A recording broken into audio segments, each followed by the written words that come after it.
नमस्कार दोस्तों, भारत की भाषा विद संदीप भटनागर में बहुत बहुत स्वागत है आपका दोस्तों। Can Trump do a Maduro to Modi, ये हमारा आज का टॉपिक है। क्या यूएसए जो उन्होंने वेनेजुएला में किया इंडिया में रिपीट कर सकता है? वेनेजुएला में क्या हुआ आपने देखा। 3 से 4 घंटे के बीच में वेनेजुएला के प्रेसिडेंट, उनकी वाइफ को यूएसए की फोर्सेस ने किडनैप किया, कैप्चर किया और यूएस ले गए। और प्रेसिडेंट ट्रंप ने वो पूरा जो एक प्रोसेस था उसको लाइव देखा, जिसमें कि 100 लोगों की डेथ हुई, जिसमें कुछ क्यूबा के फोर्सेस के लोग थे और कुछ वेनेजुएला के फोर्सेस के लोग थे। और देखने के बाद ट्रंप ने कहा कि मुझे ऐसा लग रहा था जैसे मैं कोई वीडियो गेम देख रहा हूं।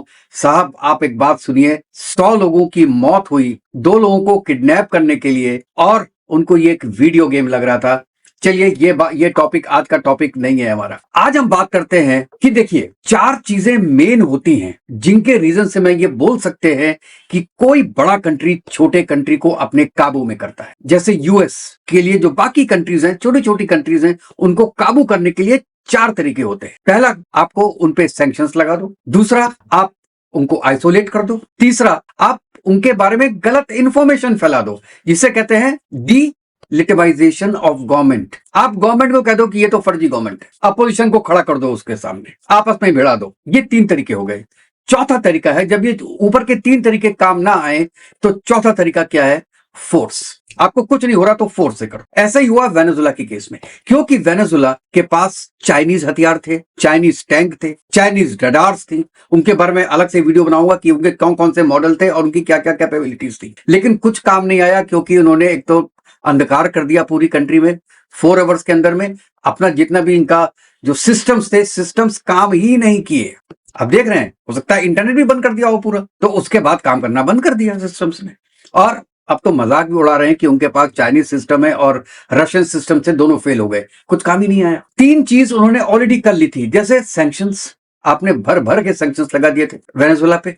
आपको पता होगा, उनके जो शिप्स थे उनको रोका जा रहा था, मारा जा रहा था। कह रहे थे ड्रग्स आ रही है, ड्रग्स कार्टेल हो रही है, लेकिन उसमें ऑयल थे। जो शिप्स थे जो जा रहे थे चाइना की तरफ, आप उनको मार रहे हैं, टैरिफ्स लगा दे रहे हैं। अच्छा, दूसरा, आपने उनके पहले क्या किया था, जो लीडर ऑफ अपोजिशन था जॉन ग्यूबो, उसको आपने बढ़ावा देना शुरू किया और एक तरीके से 50 कंट्रीज ने उसको अपना नेता मान लिया कि भैया यही आदमी है जो कि पूरे कंट्री को चला रहा है। लेकिन वो चल नहीं पाया ज्यादा दिन। उसके बाद क्या किया? उसके बाद लेके आए मारिया कोरिना माचाडो को, जिसको पता होगा आपको, इस बार पीस पुरस्कार मिला है उसको, नोबेल का। उनको लाए और उनको भी कहने लगे कि भाई ये लीडर ऑफ पोजीशन है और हम इसको मानते हैं नेता है, ये पूरी कंट्री की नेता है वेनेजुएला की। वो भी ठन गोपाल हुआ, ज्यादा दिन चल नहीं पाया, क्योंकि बैकिंग थी रशिया, चाइना और ईरान की पूरी वेनेजुएला को और मदुरो को। इसलिए जब देखा कि यूएस के बैकयार्ड में कोई हमारी ट्रिक जो 3 मैंने बताई वो काम नहीं कर रही, तो उसने चौथी ट्रिक करी, और वो है बाय फोर्स।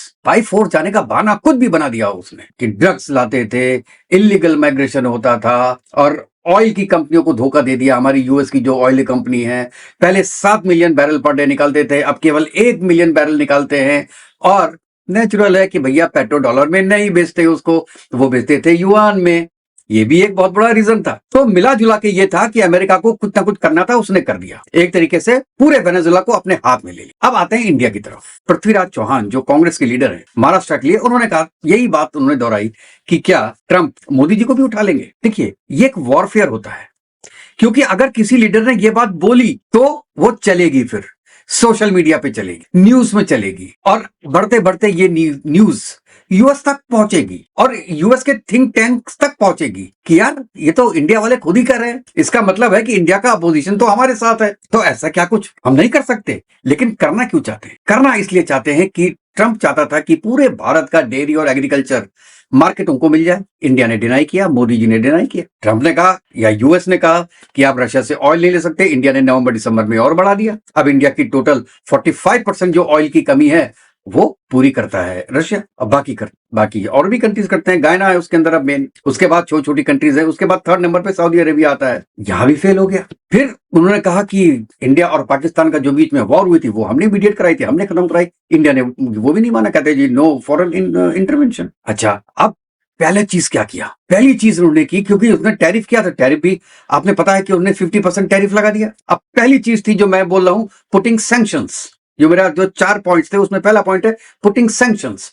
अब क्या है कि उन्होंने सैंक्शंस का मतलब केवल टैरिफ नहीं होता, उसके उसमें क्या होता है, आर्थिक भी होता है और उसमें सेकेंडरी सैंक्शंस भी होते हैं, इसमें बैंकिंग भी होता है, एनर्जी भी होता है, डिफेंस डील भी होता है, सब कुछ हल्के हो गया यूएस के साथ। तो उससे क्या होता है कि आपकी जो एनर्जी सप्लाई चेन्स हैं उनको इफेक्ट तो पड़ता है। तो सैंक्शंस लगा के भी देख लिया, 71 में भी सैंक्शंस लगाए थे, आज भी उन्होंने टैरिफ के फॉर्म में, tariff is one form of sanctions, वो भी लगा के देख लिया। इंडिया ने डाइवर्सिफाई कर दिया, 3 कंट्रीज के साथ एफटीए कर लिया, UK inclusive of UK, New Zealand, Europe के साथ करने वाला है, यहां भी अमेरिका फेल हो रहा है। अभी एक एडवाइजर हैं यूएस के, उन्होंने ये बोला है कि India is the only country जो ट्रंप के सामने खड़ा होके आंखों में आंखें डाल के बात कर रहा है। और ये बात सच भी है, ना चाइना है, ना रशिया है, बाकी जो यूरोप कंट्री है वो तो बचपन है। पाकिस्तान की तो मैं बात ही नहीं करता। ये पसंद नहीं आ रहा ट्रंप को, वो सोचता है इसमें ट्रंप की अकेले की नहीं, यूएसए की बेइज्जती हो रही है कि ऐसा कौन सा बंदा है जो कि यार ये डेवलपिंग कंट्री है और हमारे सामने खड़ा हो गया, ना इकोनॉमी में हमारे सामने, ना डिफेंस में हमारे सामने, हम पे डिपेंडेंट है पूरा, और 100 बिलियन का जो पूरा ट्रेड है वो हम लोग आपस में करते हैं, जबकि उसमें ज्यादातर तो इंडिया सप्लाई करता है, डेफिसिट $40 बिलियन का है। यार इतना पैसा हम इनको देते हैं, उसके बाद भी ये सुन नहीं रहा हमारी। पाकिस्तान देखो कैसे कुत्तों की तरह हमारे आगे पीछे घूम रहा है, ये बंदा नहीं सुनता। चाइना सुन रहा है, उसने आपकी बातों को सॉफ्टन करना शुरू कर दिया। रशिया, पुतिन भी जब भी उनके बारे में बात करते हैं, ट्रंप के बारे में, तो बहुत सॉफ्ट होकर बात करते हैं। सब कर रहे हैं, ये नहीं कर रहा, तो उसने प्रेशराइज करके देख लिया, इस तरीके से नहीं हुआ। अब क्या बोल रहा है कि मोदी जी ने हमसे रिक्वेस्ट किया कि मैं आपसे मिलना चाहता हूं सर, प्लीज मुझे टाइम दे दो। मैंने कहा ठीक है आ जाओ। अबे नालायक, क्या कोई हेड ऑफ द स्टेट, क्या प्राइम मिनिस्टर मोदी फोन करके तुमसे बोलेगा कि हमको टाइम दे दीजिए सर? हाँ, आप उनको रिसीव करने गेट पे नहीं आए, ये पहला इंडिकेशन था, और मोदी जी तभी समझ गए थे कि दाल में कुछ काला है, ये आदमी कुछ ना कुछ हमसे करवाने के चक्कर में ये बात कर रहा है, एटीट्यूड दिखा रहा है। इंडिया ने भी बड़े शांत स्वभाव से ना कोई जवाब दिया, ना कुछ, हल्के हल्के करते हुए अपना काम करता रहा, एफटीएस दूसरे कंट्री के साथ करता रहा। तो जो सैंक्शंस वाला था वो फेल हो गया। कुछ है जैसे जो डिफेंस डील है उसमें, जैसे 414 इंजन है तेजस के लिए, नहीं दे रहा, कोई बात नहीं, हम फ्रांस चले जाएंगे, आप थोड़ा डिले हो जाएगा यार, फ्रांस में ले लेंगे। हम रशिया के पास चले गए अल्टरनेट इंजन के लिए, रशिया ने कहा ठीक है हम आपको देते हैं, हम तो आप इंडिया में प्रोडक्शन लाइन लगा देंगे। इंडिया ने मना किया, हम F-35 नहीं लेंगे। वहां SU-57 के लिए वो कहते हैं कि इंडिया में हम नासिक में प्रोडक्ट लगा देंगे, आपका पूरी प्रोडक्ट लाइन लगा देंगे। यहां भी फेल होते हुए दिखाई दे रहे हैं ये आपके ट्रंप, एक चीज में फेल हो गए। दूसरा, आइसोलेटिंग इंडिया, ये तो उल्टा हो गया, पाकिस्तान आइसोलेट हो गया वॉर के बाद, ऑपरेशन सिंदूर के बाद।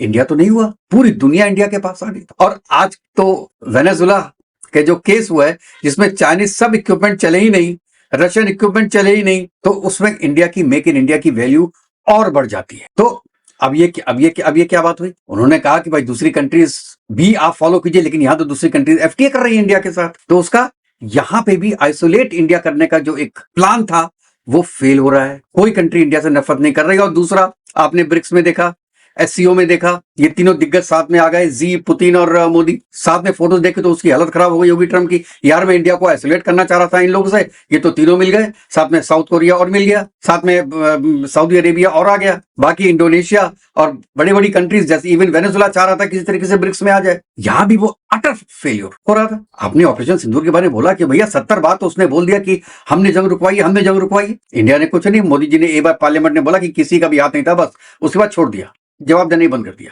उसके बाद देखिए 3 दिन से मोदी के अगेंस्ट में वो बोल रहा है कि मोदी जी ने रिक्वेस्ट किया, मोदी हमसे नाराज है, मैं मोदी से नाराज हूं, कोई जवाब ही नहीं देता। उसकी इरिटेशन और बढ़ती है इसमें, वो चाहता है कि उसको कोई मौका मिले, इंडिया को दबाने का या इंडिया को परेशान करने का कोई मौका मिले, जो कि उसको मिल नहीं पा रहा। इसीलिए, नहीं तो कोई एक ऐसी चीज को 70 बार क्यों रिपीट करता है? उसका कोई लॉजिक है ना। 70 बार रिपीट करने का मतलब यह है कि आप चाहते हो या कोई रिएक्शन तो दो। इंडिया कोई रिएक्शन देता ही नहीं, क्योंकि एक बात तो इंडिया ये भी जानता है कि यार इकोनॉमिक्स में देखो या डिफेंस में देखो या आप बाकी फोर्टेज में देखो, यूएस आगे है। हमको ये बात माननी चाहिए, हम पंगा नहीं ले सकते अनलेस अनटिल वो हम पे कोई अटैक करे, तब तक हम नहीं ले सकते अपनी तरफ से। इसीलिए इंडिया साइलेंट, इंडिया जवाब नहीं दे रहा है। अगर यूएस की जगह पाकिस्तान होता तो अभी तक तो पाकिस्तान की ऐसी तैसी कर दी होती, लेकिन यूएसए से नहीं कर सकते, नहीं करते। चाइना हमसे बहुत बड़ा है, 6 गुना बड़ा है, नहीं करते। ये तो टैक्टिक है। अपोजिशन बोलता है कि हम कुछ बोल नहीं रहे, आप कुछ, मोदी जी आप कुछ बोलते नहीं है, बीजेपी कुछ बोलती नहीं है, पीएमओ का इंसल्ट हो रही है, कुछ इंसल्ट नहीं होती, ये सब पॉलिटिक्स है। तो जो आइसोलेट करने का इंडिया का एक प्लान था वो भी फेल हो गया। अच्छा, अब इंडिया के साथ क्या है कि वो फोर्स अप्लाई कर नहीं सकते। एक तो दूरी बहुत ज्यादा है, 15,000 किलोमीटर का है, ठीक है, वहां के उनके फुट सोल्जर्स आ नहीं सकते यहाँ पे लड़ाई करने के लिए, आएंगे तो मारे जाएंगे। अमेरिका अपने एरिया में कभी कोई युद्ध करता नहीं, अमेरिका में कोई युद्ध नहीं हुआ आज तक,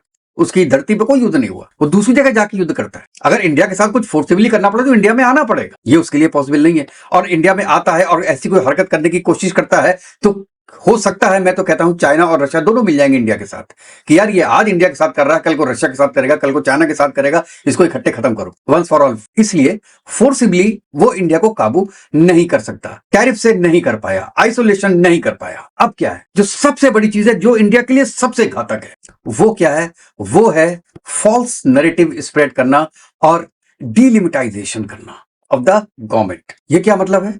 मतलब ये है कि आप ये बात फैलाओ कि यार ये जो पूरी गवर्नमेंट है ना, ये लेजिटमेट नहीं है, इलेजिटमेट है। वोट चोरी का पूरा प्रकरण आया कि तो वो जहां भी जीत रहे हैं वोट चोरी करके जीत रहे हैं, जबकि जो असलियत है वो आप सबको पता है, उसके बारे में तो आपको कितना वीडियो बना चुके हैं और आपको सब पता है कि ये सब फॉल्स नैरेटिव, ये सब फॉल्स नैरेटिव फैलाया गया है। उसके पहले जितने भी इंडेक्सेस हैं 2024 के बाद देखिए, पहले जितने भी इंडेक्सेस हैं, अला भूखमरी का इंडेक्स हो, हैप्पीनेस का इंडेक्स हो, ये आपका फ्रीडम का इंडेक्स हो, पत्रकारिता का इंडेक्स हो, हर चीज में इंडिया नीचे, इंडिया नीचे, इंडिया नीचे। और जहां रिलीजन की बात आती है वहां पे तो भैया वहां बड़ी डिस्क्रिपेंसी है इंडिया में। एकदम जो आपके माइनॉरिटीज हैं उनको दबाया जा रहा है, मारा जा रहा है, फलाना फलाना फलाना। अब आपकी रिपोर्ट्स निकल रही हैं यूएस से, तो ये जितनी भी रिपोर्ट्स आ रही हैं उसके थ्रू उन्होंने प्रेशराइज करना शुरू किया इंडिया को। उसके बाद ये कि इलेक्शन चोरी हो रहा है और जो भी गवर्नमेंट है वो लेजिटमेट है ही नहीं, ये करना शुरू किया। उसके पहले आपको याद है जो किसानों का हुआ था, फार्मर्स एजिटेशन, क्या हुआ था भाई? वो कहते हैं हम तो अगेंस्ट है जो हमारे जो आपने 3 पॉइंट प्रोग्राम दिया है, जब भी 3 point program we are good for farmers, लेकिन उनको पैसे देके कहा गया, कहलवाया गया कि नहीं, they are not good for farmers. वापस लेना पड़ा गवर्नमेंट को। It was basically good decision by the government to take it back. जब तुम खुद अपना भला नहीं चाहते हो तो हम क्या करें तुम्हारा भला? ठीक है, मतलब ये भी करके देख लिया आपने, हिंदू मुस्लिम भी करके देख लिया, हिंदू मुस्लिम करके देखा जब, क्योंकि आप देखिए कि कहीं पर भी छोटी सी घटना होती है 2-3 हजार आदमी 1 मिनट में इकट्ठा हो जाते हैं। कहां से हो जाते हैं? बिना पैसे दिए आते हैं। कोई ना कोई तो है जो उनको पैसे दे रहा है, सपोर्ट कर रहा है। आपने ये भी करके देख लिया, सीए के अगेंस्ट में भी जाके देख लिया, एनआरसी के अगेंस्ट में भी जाके देख लिया। पूरा कलकत्ता उठा है, पूरा असम उठा है। एक तरीके से तो सीए को अपोज भी कर रहे हैं और साथ में कह रहे हैं कि हम एसआईआर का भी अपोज करते हैं। हम एसआईआर, आप समझ रहे हैं ना, जो इलेक्शंस में जो एलिजिबल हैं इलेक्शन, वो चेक कर रहे हैं कि कौन कौन एलिजिबल है, कौन कौन एलिजिबल नहीं है किस एरिया में। जैसे यूपी का आज या कल शाम को आया है लिस्ट, जिसमें 3 करोड़ जो मतदाता है उनका नाम है ही नहीं। 3 करोड़ मतलब ऐसे फर्जी पाए गए हैं एक स्टेट में, 3 करोड़। तो that is called SIR.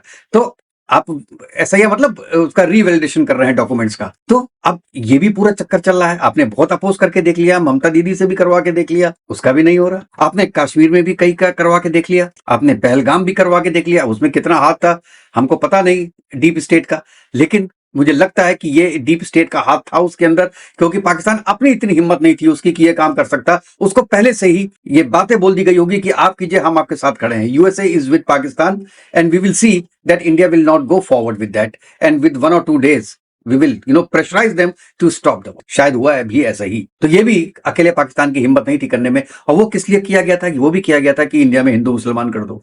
Delhi में डॉक्टर्स का केस आपने देखा होगा, कई केसेस हो रहे हैं ऐसे। इसीलिए मैं कहता हूं कि ये जो चौथा फ्रंट है, स्प्रेडिंग फॉल्स नैरेटिव, या जो एक इलिजिमेट गवर्नमेंट की बात आ जाती है कि यहाँ पे तो गवर्नमेंट ही इलिजिमेट है, ये सबसे बड़ा चक्र चल रहा है आज के वक्त में, जो कि 2026 में बहुत ज्यादा बढ़ के आने वाला है। खासतौर से वेस्ट बंगाल के इलेक्शन के बाद, असम के इलेक्शन के बाद ये बढ़ के आने वाला है। हमको अब देखना है कि और क्या क्या चीज आती है। कल ट्रम्प ने बोला कि अभी तो 50% है, हम तो और बढ़ा देंगे। अगर रशिया से आपने ऑयल लेना चालू रखा तो हम और बढ़ा देंगे। तो अभी देखिए साहब, मैं ये कहता हूं नवंबर तक the time is very difficult. नवंबर में क्या होगा आपको पता है, मिड टर्म पोल होंगे यूएस में, और चांसेस यही हैं कि ट्रम्प शायद इस बार ना जीत पाए और जो डेमोक्रेट्स हैं वो जीतें, और फिर ट्रम्प का हो सकता है इंपीचमेंट भी हो, जो ट्रम्प ने खुद बोला है कि अगर मैं हार जाता हूं तो मेरा इंपीचमेंट हो सकता है। अब वो अपना इंपीचमेंट रोकने के लिए कोई ना कोई हरकत जरूर करेगा। जैसे अब शुरू कर दिया उसने ग्रीनलैंड, फिर शुरू कर देगा मैक्सिको, फिर शुरू कर देगा आपका ब्राजील, फिर शुरू कर देगा क्यूबा, फिर शुरू कर देगा कंबोडिया, और सबसे पहले शुरू करेगा ईरान। यहां तक उसकी नजरें हैं, लेकिन साथ में हिंदुस्तान को भी वो भूल नहीं रहा है। तो हमारे लिए जो नेक्स्ट 1 ईयर है, that is very very important. हमको बच के चलना है। और जो मोदी जी की पॉलिसीज हैं, जो इंडिया की पॉलिसीज है, आई 100% सेकंड देम। चुप रहो, शांत रहो। अगर कोई पागल आदमी आपके सामने आ गया है तो उससे बच के निकलो। पागल और नेकेड आदमी से हर आदमी को डर लगता है, क्योंकि एबनॉर्मल है वो। ऐसा कोई आदमी आपके सामने आए तो उससे बच से निकलो। उससे भिड़ के, उससे लड़ाई करके आपको कुछ हासिल होने वाला नहीं है, नुकसान हो सकता है, फायदा नहीं होगा। तो इसलिए the challenging time is ahead for India in 2026। On this pretext let us see कि आगे क्या होता है। और आप लोगों को जैसे पता होगा कि जो ट्रेड डील है वो भी खतरे में ही पड़ी हुई है, खटाई में पड़ी हुई है। गई थी साइन होने के लिए ट्रंप के पास, ट्रंप ने साइन नहीं किया है। इसका मतलब कुछ ना कुछ मतलब उसके कुछ और चल रहा है।